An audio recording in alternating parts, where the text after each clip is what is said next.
인간의 몸은 참으로 놀라운 기계와 같습니다. 매 순간 셀 수 없이 복잡한 기능을 수행할 뿐만 아니라 스스로를 치유하는 놀라운 능력까지 갖추고 있습니다. 사소한 상처나 찰과상부터 심각한 부상이나 질병에 이르기까지 우리 몸은 끊임없이 손상을 복구하고 균형을 회복하기 위해 노력합니다. 세포 활동의 교향곡이라 할 수 있는 이 복잡한 과정은 진화의 경이로움을 보여주는 증거입니다. 우리는 종종 이러한 치유력을 당연하게 여기지만 치유 과정을 이해하면 우리 몸의 회복력에 대한 경외감과 감사함을 느낄 수 있습니다. 상처 치유는 단순해 보이지만 지혈, 염증, 증식, 리모델링의 4가지 단계가 겹치는 복잡한 과정입니다. 각 단계는 손상된 조직의 효율적인 복원을 보장하는 세포 및 분자 신호의 복잡한 상호작용을 수반하는 중요한 단계입니다. 첫 번째 단계인 지혈은 부상 직후에 시작됩니다. 손상을 감지한 혈액 내 혈소판이 상처 부위로 달려가 서로 뭉쳐 혈전을 형성하여 출혈을 멈춥니다. 이 초기 막에는 응급 구조대와 같아서 손상을 빠르게 봉쇄하고 추가적인 출혈을 방지합니다. 다음은 부기, 발적, 통증을 특징으로 하는 염증 단계입니다. 부정적인 신호처럼 보이는 이 중요한 단계는 사실 신체가 지원군을 불러들이는 방식입니다. 신체의 방어군인 백혈구가 해당 부위로 몰려들어 박테리아와 이물질을 삼켜버립니다. 이러한 염증 반응은 잠재적인 위협으로부터 상처 부위를 깨끗이 하고 복구 단계를 위한 무대를 마련하는 데 매우 중요합니다. 청소 작업이 끝나면 신체는 재건에 집중하기 시작합니다. 바로 이 단계에서 증식 과정이 중심이 됩니다. 신체의 특수 세포인 섬유화세포가 상처 부위로 이동하여 새로운 조직 성장을 위한 구조와 지지대를 제공하는 비계 역할을 하는 단백질인 콜라겐을 생성하기 시작합니다.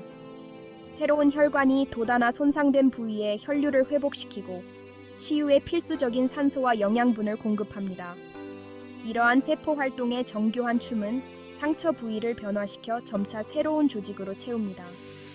마지막으로 리모델링 단계에서는 새로 형성된 조직이 성숙되고 강화됩니다.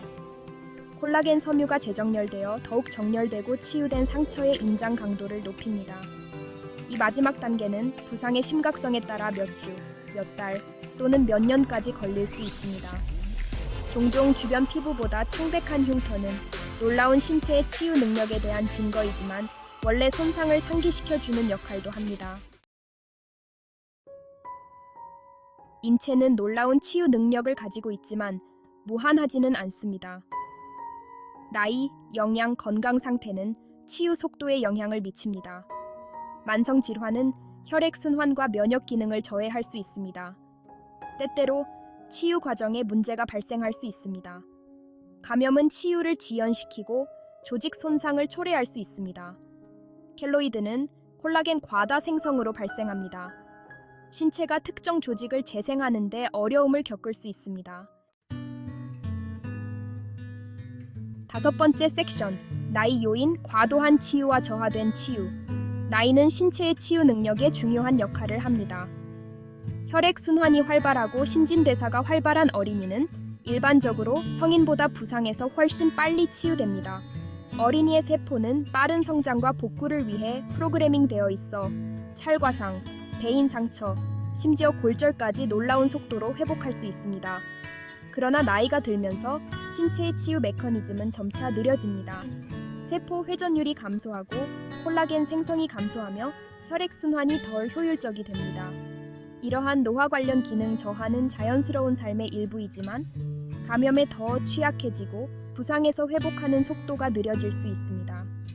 좋은 소식은 나이가 들어도 신체의 자연적인 치유 능력을 유지하기 위한 조치를 취할 수 있다는 것입니다. 규칙적인 운동, 균형 잡힌 식단, 충분한 수면과 같은 건강한 생활 방식을 유지하면 신체의 복구 및 재생 능력을 보존하는 데 큰 도움이 될 수 있습니다. 6번째 섹션, 만성 염증, 잘못된 방향으로 가는 신체의 복구 시스템. 염증은 치유 과정의 중요한 부분이지만 만성 또는 장기 염증은 건강에 해로울 수 있습니다. 염증이 지속되면 조직과 장기를 손상시켜 심장병, 관절염, 심지어 암을 포함한 다양한 만성 질환을 유발할 수 있습니다. 만성 염증은 지속적인 감염, 자가 면역 질환, 비만, 담배 연기와 같은 독소 노출을 포함한 다양한 요인에 의해 유발될 수 있습니다. 꺼지지 않는 화재 경보와 같은 이러한 지속적인 염증 반응은 신체의 섬세한 균형을 무너뜨려 부수적인 손상을 일으키고 심각한 건강 문제의 위험을 증가시킵니다.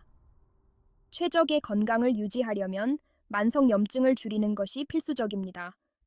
과일, 채소, 오메가3 지방산이 풍부한 한겸증 식단을 섭취하고 스트레스를 관리하고 규칙적으로 운동하는 등 생활 습관을 바꾸면 만성 염증을 가라앉히고 신체를 해로운 영향으로부터 보호하는 데 도움이 될 수 있습니다. 7번째 섹션, 의료의 미래, 곧 다가올 의학의 경이로움. 재생의학의 미래는 흥미로운 가능성을 제시합니다. 과학자들은 조직 재생의 복잡한 메커니즘을 이해하는 데 놀라운 발전을 이루고 있으며 혁신적인 치료법의 길을 열고 있습니다. 줄기세포 치료는 손상된 조직과 장기를 복구할 수 있는 가능성을 가지고 있습니다. 다양한 세포 유형으로 분화할 수 있는 잠재력을 가지고 있어 질병이나 부상으로 손상된 장기를 대체할 수 있습니다. 8번째 섹션, 마음과 신체의 연결. 마음이 당신을 치유할 수 있을까요? 상처 치유 과학은 신체적인 복구 과정에 초점을 맞추고 있지만 마음과 신체의 연결은 전반적인 건강과 웰빙에 중요한 역할을 합니다. 최근 연구에 따르면 우리의 생각, 감정, 신념은 신체의 질병 치유 및 회복 능력에 영향을 미칠 수 있습니다. 예를 들어 스트레스는 면역 체계를 억압하여 감염에 더 취약하게 만들고 상처 치유를 지연시킬 수 있다는 연구 결과가 있습니다. 반대로 기쁨, 감사, 희망과 같은 긍정적인 감정은 면역 기능을 강화하고 염증을 줄이며 치유를 촉진할 수 있습니다. 명상, 요가, 마음 챙김과 같은 수련은 스트레스를 줄이고 휴식을 촉진하며 신체의 자연적인 치유 능력을 향상시키는 것으로 나타났습니다. 이러한 수련은 정신적, 정서적 웰빙 상태를 장려하여 치유와 회복에 도움이 되는 내부 환경을 조성합니다. 9번째 섹션, 신체의 한계, 존중하기, 자기관리의 중요성. 스스로를 치유하는 인체의 능력은 자연의 독창성을 보여주는 증거입니다. 상처 치유에 수반되는 복잡한 일련의 사건부터 재생의학의 놀라운 잠재력에 이르기까지 우리 몸은 자기 보존과 복구를 위한 타고난 동기를 가지고 있습니다. 하지만 이러한 능력이 무한하지 않다는 것을 기억하는 것이 중요합니다. 우리 몸이 최적으로 기능하려면 우리의 지원이 필요합니다. 건강한 선택을 하고 스트레스를 관리하고 필요할 때 적절한 치료를 받음으로써 우리는 신체의 타고난 치유력을 키울 수 있는 환경을 조성할 수 있습니다. 신체의 한계를 존중한다는 것은 신체의 신호를 경청하고 휴식과 회복을 우선시하고 영양가 있는 음식과 규칙적인 운동으로 신체에 영양을 공급하는 것을 의미합니다. 건강과 웰빙에 대한 총체적인 접근 방식을 수용함으로써 우리는 우리 각자 안에 있는 놀라운 치유 잠재력을 활용하고 더 오래, 더 건강하게 살 수 있습니다.